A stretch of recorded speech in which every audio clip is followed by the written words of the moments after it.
اعزاز علی چکل دیوبند کے با طالبان پورا شو نغی با امتحان مولانا اعزاز علی تاوالا کو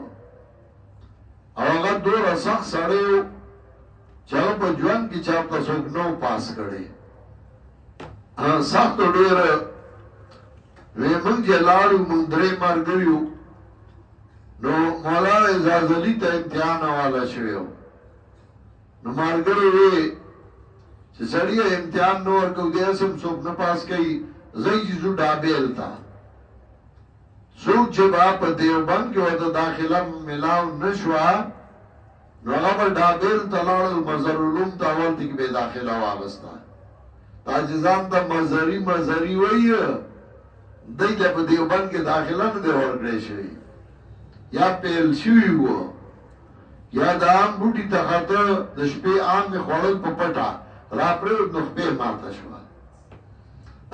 نوشی القرآن مقابلہ بے کولا مزری و ظاہری نو شیخ القرآن وی مرگر وی چیزوی مائنا امتحان با ورکو کپیل شلار بشو امتحان شروع شو قانون داو چیز 15 سوالونو و دائی با جوابونو او داگا سے تقریری امتحان باو من کتار کیو زمان مخ کے دوتا ندی مولانا اعزاز علی داغا رنبینا تپوسونا شروع کرل نو چاگا با جواب نشو ورکول نو ما با جواب ورکل مولانا اعزاز علی ما تا غصہ دے نورو جوابونا دی تولی ورکی وی اگا بلنا داغا سے زمان نمبر چرا غصاو وی مانے چیو تپوسو که ما جواب ورکل بلیو که جواب ورکل 15 پورشو ما جوابونا ورکل شپاگم تپوسیو که وومی روکل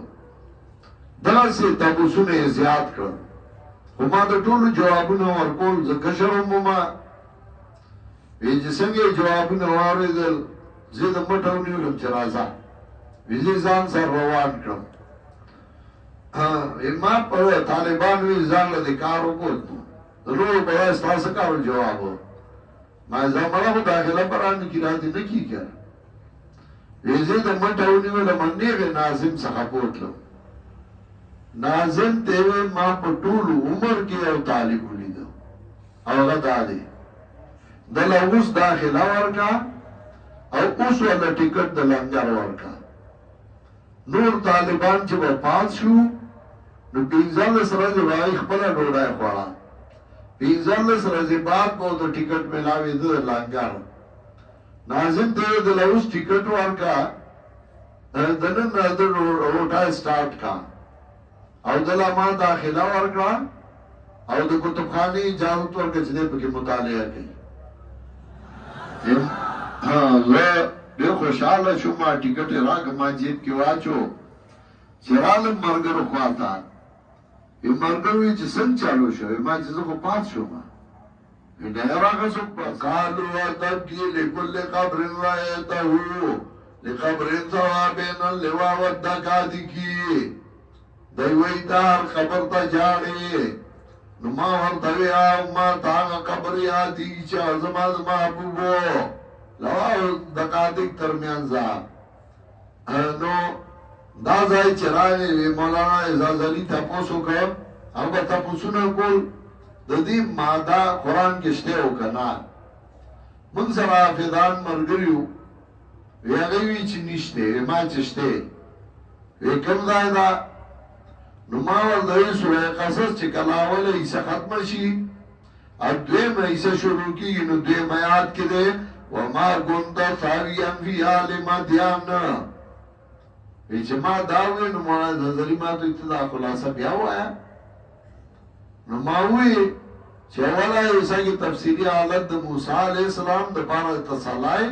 اب دویم کی مقاصد اربعہ ما دے دان کبوت خلاصہ ہوا ہے نما دان کبوت خلاصہ ہوئے در امتحانات وقت امتحان و کیفیت در امتحان وید بلو آیا رومو آیا ما غوئے ما تو ہوئی چھ حافظ پیشوری دا قرآن دے دیر خیات کردے ما حفظ نہیں کردے یاد کرے میں نے کو پوئے گما او د زده کړې مې د قرآن سره مې مینه ده او شوق دی. ما ته به حافظ پېښوري وي اوی چې تا ته سم قرآن یاد دی نو داسې بل چاته نه دی یاد. وما كنت ساويا في آل مدين او شیخ القرآن دو غرغر زخیم جلدونو کې د مولانا اعزاز علی د حماسه تقریر لیکل دی او هغه ما ځان سره په مسوداتو کې ایښی دی. دا سه نور د شیخ القرآن د لاس لیکل هغه له ما شوکیس جوړ کړی او پای کې میخي دي د دې لپاره چې دا محفوظ پراتی د شیخ القرآن لیکلی د حضرت صاحب لیکلی د مولانا اعزاز علی تقریر چې شیخ لیکلی دی نو دا ما له شوکیس جوړ کړی خپل دیره کې او دې له میخي دي چې دا دې ته ګورو چې زموږ شوق زیاتی نو دې لپاره مولانا اعزاز علی ایمان تاسو دا ما ورته وی وما كنت ثاويا في آل مدين نویتو لار مدین والو چلوستل لئی باندې زمونږ آیاتونه لیکن یو منگا لیگون کی وما كنت بجانب الطور نویتو بطرال کوئی طور کله چې آواز وکمنګا ولكن رحمت من ربك لیکن د وجه مهربانتیا دربستانه دار وحیرالا دې پارا چویره قوم چې راغله غي تیرونګه مخستانه